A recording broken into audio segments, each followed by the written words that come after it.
in the wake of these images coming out from Bucha and other cities of clear atrocities, civilians killed, mass graves, those sorts of things, there are a few different debates that I want to get into, including one that you recently wrote about, and that is about the topic, the classification of genocide. And there is this debate about, is it fair to call it that? Now you cite Eugene Finkel, a genocide scholar who recently tweeted, as a genocide scholar, I am an empiricist. I usually dismiss rhetoric. I also take genocide claims with a truckload of salt because activists apply it almost everywhere now.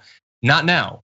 There are actions, there is intent. It's as genocide as it gets, pure, simple, and for all to see. So you've looked into this, you've looked into the research and the statements of experts in this topic. So what do you make about the debate about applying terms like genocide to what we're seeing right now? Well, genocide is obviously a very politically charged term. We've seen that with issues like the Armenian genocide, and the US for years avoiding using that exact terminology to avoid basically pissing off Turkey, a NATO ally. But Biden took that step recently. And there was clear evidence that it was genocide, that the Ottoman Empire deliberately killed these Armenians, took them on a death march. That pretty much qualifies. But the UN's definition of genocide, Eugene Finkel argues, is problematic because of issues of threshold. The definition basically references whether a country is trying to eliminate a population, whether it's the whole of the population or in part. And he says that terminology is way too vague. In part, what does that mean? How many people have to be killed before we've reached that threshold? And I think he makes some fair points there. And I also think he makes fair points about that term being trivialized and perhaps thrown out too often. That's often a concern in discussions regarding the Holocaust. Zelensky got into some trouble with Israeli politicians and others in Israel when he gave a speech to Israeli lawmakers and compared what Russia was doing in Ukraine to the crimes of the Nazis, and they said that's a little bit of a step too far. But again, I think it comes down to these questions of, do we have to place a hierarchy on war crimes? Like how many people have to die before we call it genocide? If it's a genocidal act, but it doesn't really reach this certain threshold that we've created, does it have to be 100,000? Does it have to be 1 million? These are important questions to ask. Either way, Finkel's broader point is that we're seeing a consistent disregard for human life in Ukraine, a brutalness that could reach that threshold of genocide where they are ruthlessly targeting civilian areas. They are lining up civilians and shooting them at point blank range with their hands tied behind their backs, leaving the bodies littered in the streets based on what we saw in Bucha. So I think this is a very important conversation.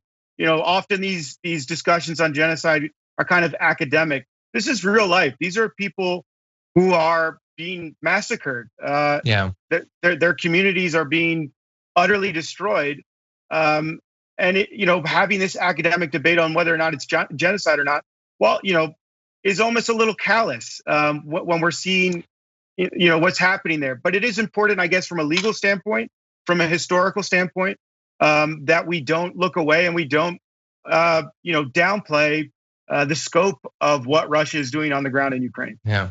I have one more question, and perhaps this is an even more callous topic that many people have been bringing up. In the same way that Eugene Finkel said that some activists apply the term genocide to literally everything, no event can happen in 2022 that's negative without someone saying that it's a false flag. No matter how little evidence there is, they will claim that it's faked. And immediately with these massacres, despite the presence of many independent journalists, journalistic organizations, government observers, all of that, we have done multiple stories now about it, and the comments are full of people claiming that it's all faked. Everyone knows that it's all faked. This is all propaganda.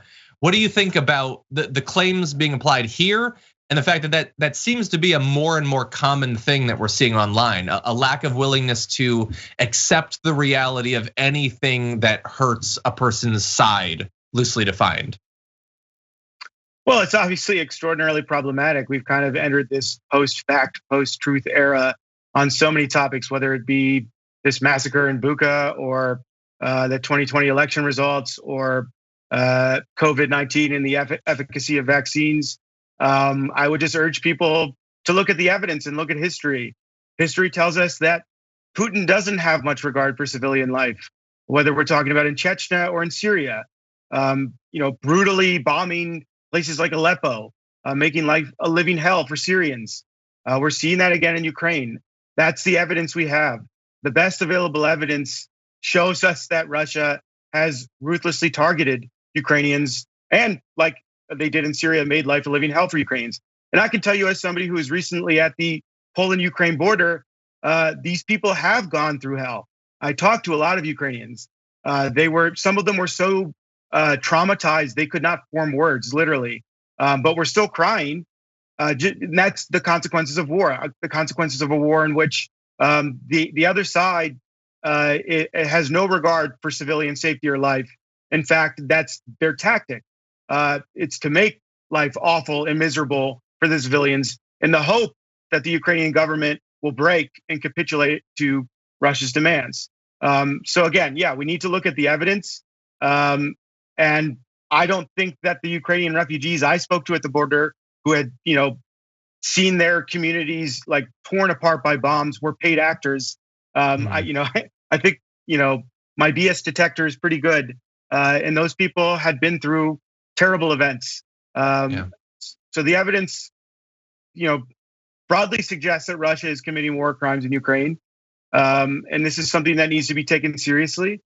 So unless you have, solid, palpable evidence to the contrary, I would urge you to avoid catalyzing or fomenting these conspiratorial narratives about what's happened over there. I think it really does a disservice to the suffering of the people and all people who've faced these types of horrific actions in the context of violent conflict. I agree. Yeah, and sorry for even bringing it up, but unfortunately, that we got to fight back against the misinformation because there's so much of it. And as you rightly point out, the stakes are super high.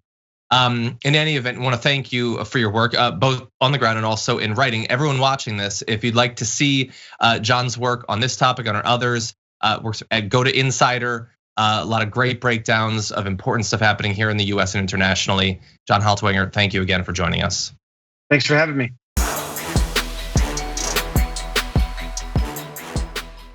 For more political news, breakdowns, interviews, stories of activism, and me trying my hardest to care about the occasional big celebrity news story, subscribe to our YouTube channel at youtube.com/The Damage Report. And you can ring the bell wherever it is so you don't miss anything.